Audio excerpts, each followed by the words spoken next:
Gama nunca esqueceria a visão horrível de SCP-5967. Na superfície, ela manteve a calma fria e controlada, o dedo pronto para apertar o gatilho, enquanto sua arma permanecia apontada para a entidade. Mas no fundo, isso revirou seu estômago. Afinal, como alguém deve reagir quando vê uma coisa assim?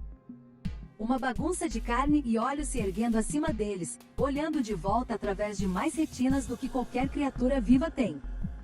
Ela ainda não sabia disso, mas veria aquele pilar nojento de musculatura e olhos em seus pesadelos por meses a fio. E ainda assim, nem mesmo essa era a pior parte da incursão. Muito pior do que ver o totem de olhos de 5 metros de altura, observando-o piscar suas muitas pálpebras para ela, foi testemunhar o que ele havia feito com Alpha. Apenas momentos antes, o comandante de Gama estava no controle da situação, liderando a Força-Tarefa Móvel Lambda 5 nas pradarias de East Rutherford, Nova Jersey. A missão deveria ter sido uma simples batida e apreensão, a mesma velha história chata que sua equipe havia vivido inúmeras vezes antes. Pegue um alvo de alto valor, o líder de mais um culto praticando uma religião anômala e traga-o para interrogatório. Gama nunca poderia esperar que as coisas dessem tão errado. A força-tarefa chegou para descobrir César Winters, líder de uma seita de quintistas operando em Nova Jersey. Quando Lambda 5 descobriu Winters e seus seguidores, locais que eram todos membros de um grupo conhecido como a Comuna, estavam em pé em um círculo ao redor de uma instância de SCP-5967. Com cerca de 5 metros de altura, os SCP-5967-S eram pilhas compostas principalmente por musculatura e órgãos que se assemelhavam a olhos humanos. Apesar de não ter boca, cordas vocais ou qualquer outro método convencional de fala, esses pilares ainda podiam se comunicar verbalmente muito bem. Embora eles tivessem pouco a dizer além de proferir frases e princípios associados à ideologia quintista. Quase imediatamente, o plano para capturar Winters saiu pela culatra.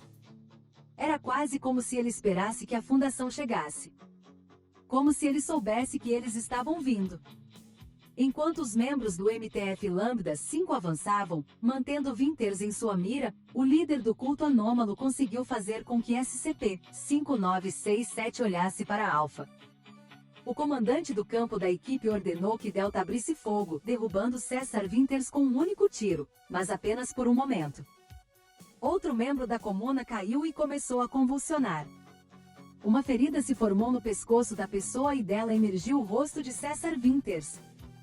Ele cresceu até se tornar uma cabeça do tamanho normal, substituindo a do membro da comuna e dando a Winters um corpo novinho em folha em questão de momentos. Por ordem de Alpha para impedir que Winters pulasse para mais novos corpos, Gama e os outros em sua equipe atiraram nos outros cultistas. Todos foram eliminados. 15 segundos foi tudo que levou. Então eles se moveram em direção ao SCP-5967. E tudo deu errado. Os corpos começaram a convulsionar violentamente como se alguma mão invisível os sacudisse como bonecos de pano. Gama observou enquanto eles começavam a levitar, içados pelos pescoços e flutuando em direção à força-tarefa móvel. Nenhum deles sabia o que fazer mantendo seus rifles erguidos e treinados nos cadáveres. Cada um se dobrou sobre si mesmo, tornando-se massas comprimidas de músculo incrustadas com olhos. Foi quando a equipe perdeu Alpha. Algo estava acontecendo com seu líder, ela havia largado sua arma e caído de joelhos. Imediatamente Gama se moveu para ajudar seu comandante, tentando puxá-la de volta para seus pés. Mas Alpha estava resistindo, hipnotizada pelo SCP-5967. É ela. Ela está perdida no fundo do cosmos, e está com raiva de nós por não ajudá-la a encontrar o caminho de volta. Ela nos matará a todos, a menos que alinhemos nossos cérebros e a vejamos pelo que ela realmente é. Gama observou enquanto o líder de sua equipe corria em direção ao pilar de olhos e o lambia. As esferas flutuantes de carne e olhos que antes eram pessoas de repente se precipitaram em direção aos membros da MTF Lambda 5 em alta velocidade. Gama mergulhou no momento vital, realizando um rolamento tático e conseguindo evitar por pouco ser atingida. Beta não teve tanta sorte. Pronta para revidar, Gama levanta uma arma para atirar nos restos flutuantes, apenas para ouvir Alpha ordenando que ela pare. Ela havia parado de lamber SCP-5967, mas qualquer influência que havia comprometido o líder da Força-Tarefa Móvel não havia abandonado seu controle sobre ela. Ela sorriu de maneira perturbadora enquanto seus olhos rolavam para trás da cabeça. Você não ouve a voz dela? Ela está com raiva. Mas eu posso te salvar. Eu posso nos salvar. Deixe-me mostrar a você, disse Alpha, antes de correr em direção à Gama com os braços estendidos. Em segundos antes que pudesse se defender contra seu oficial comandante, Gama se viu atacada por Alpha. Agarrando uma pedra próxima, Alpha a balançou em sua cabeça e derrubou o capacete tático de Gama. Segurando-a no chão, possuída por alguma entidade anomala desconhecida, Alpha segurou as pálpebras de Gama abertas e lambeu seu olho. Gama gritou de horror enquanto Alpha olhava para o céu e gritava: Eu posso ver você. Eu posso ver tudo agora. O caso do SCP-5967 é um dos contos mais estranhos na história da Fundação SCP. Sua investigação, que levou à descoberta desses pilares de 5 pés de altura de olhos e músculos, começou originalmente com uma intenção diferente. A comuna estava fazendo ondas em Lyndhurst, Nova Jersey, o tipo de ondas que chamaram a atenção da Fundação SCP. Os dois líderes desse culto aparente eram Salem Steros e Cesar Winters, ambos pareciam ser capazes de usar SCP-5967-S para assumir o controle das mentes dos moradores locais. Qualquer pessoa que eles afetassem poderia ser controlada remotamente por Steros ou Winters, com um alcance aparentemente limitado e sem maneira conhecida de renunciar ao controle sobre uma pessoa afetada. Tratamentos anésticos, hipnoterapia, nenhum dos métodos usuais da Fundação funcionou. Agentes secretos da Fundação trabalhando secretamente dentro do Departamento de Polícia de Lyndhurst foram os primeiros a descobrir uma instância do SCP-5967 bem debaixo de seus narizes. Literalmente, o pilar de olhos parecia ter brotado bem no meio da estação de polícia Lyndhurst. A Fundação enviou equipes de contenção para garantir a área e administrar anésticos às testemunhas. Mas como Steros e Winters estavam fazendo esses monólitos monstruosos aparecerem? Bem, a dupla operava um programa de rádio juntos conhecido como The Reality Sim. No entanto, os agentes da Fundação dentro de Lyndhurst não conseguiram rastrear exatamente onde eles estavam transmitindo. No entanto, depois que a instância SCP-5967 apareceu dentro da delegacia de polícia, a resposta pareceu se apresentar. Durante a reconstrução do prédio foram recuperadas fitas do programa de rádio sugerindo que a dupla estava utilizando meios anômalos para transmitir The Reality Sim, dentro da própria estação enquanto se mantinham ocultos. The Reality Sim era um programa religioso focado especificamente em discutir elementos do quintismo com o público e os ouvintes que ligavam para o estúdio escondido de Winters e Steros. O que exatamente é quintismo? Bem, infelizmente não há uma resposta fácil para essa pergunta. Outros cultos anômalos e religiões pelo menos têm um princípio central ou crença em seu centro. Sarksis é o culto à doença e decadência, enquanto Mecanites da Igreja do Deus Quebrado veneram tecnologia. As crenças da Quinta Igreja são um pouco mais intercambiáveis, no entanto.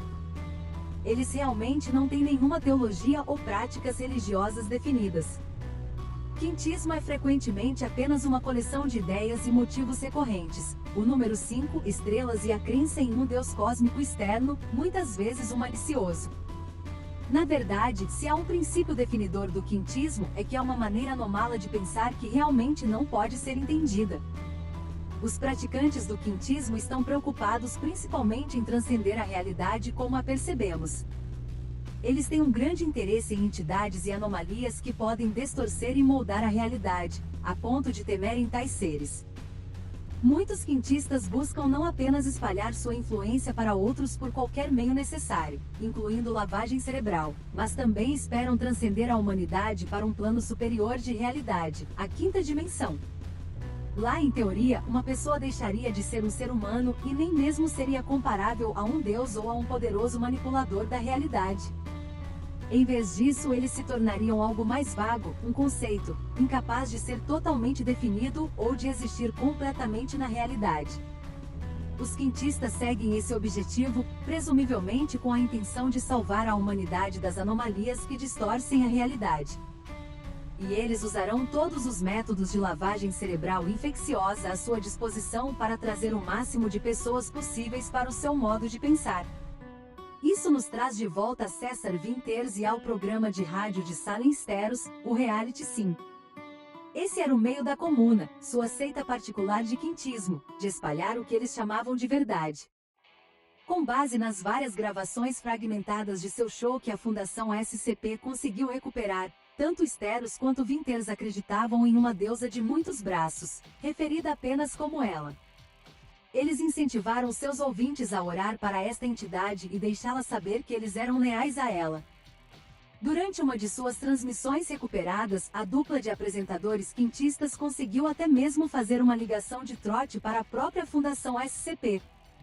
Um pesquisador Junior Jones foi contatado pelos dois homens e ridicularizado por sua associação com a Fundação SCP.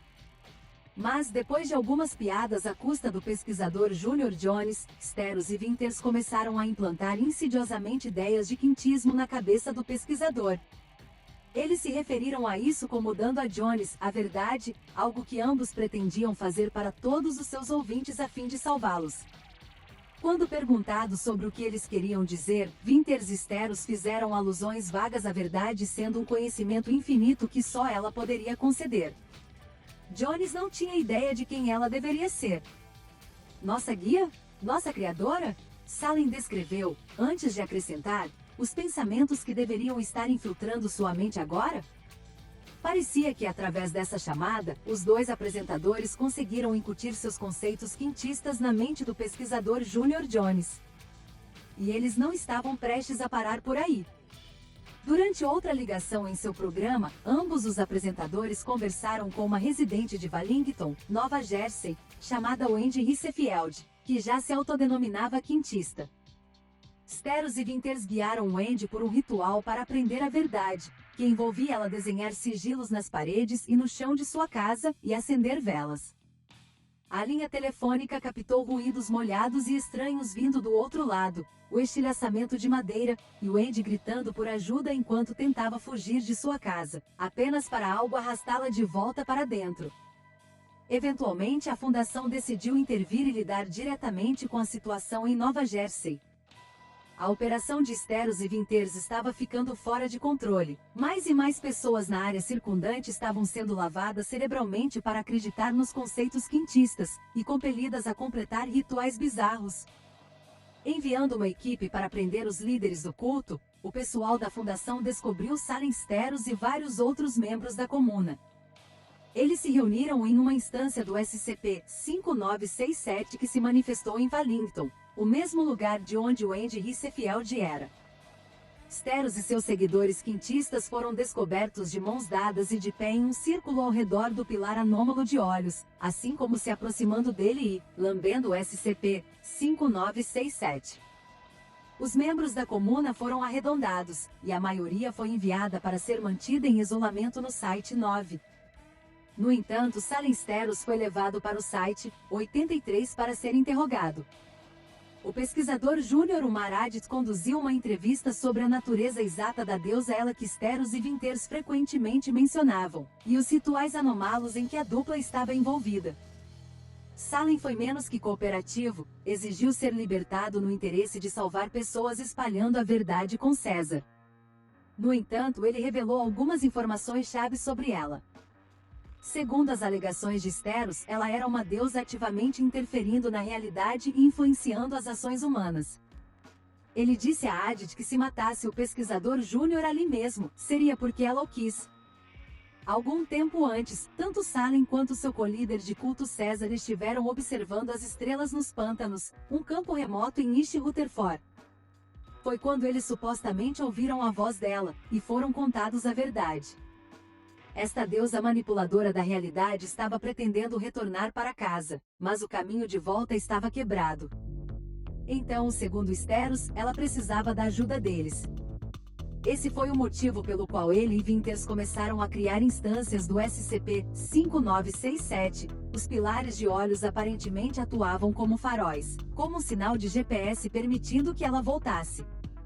A dupla e o resto da comuna estavam tentando provar sua lealdade a ela, na esperança de que eles possivelmente fossem autorizados a transcender a realidade, de acordo com o princípio quintista.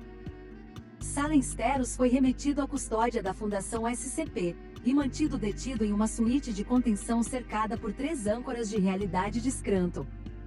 Pouco depois, os membros da MTF Lambda 5 foram enviados, indo para o local que Steros inadvertidamente revelou durante seu interrogatório.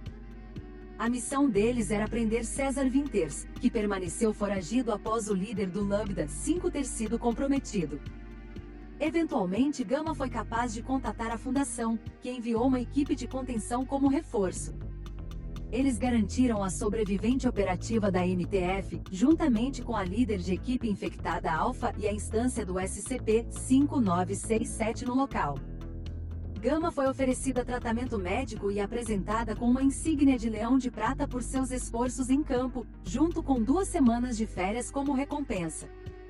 Isso fez pouco para parar os pesadelos, porém, ela não era a mesma.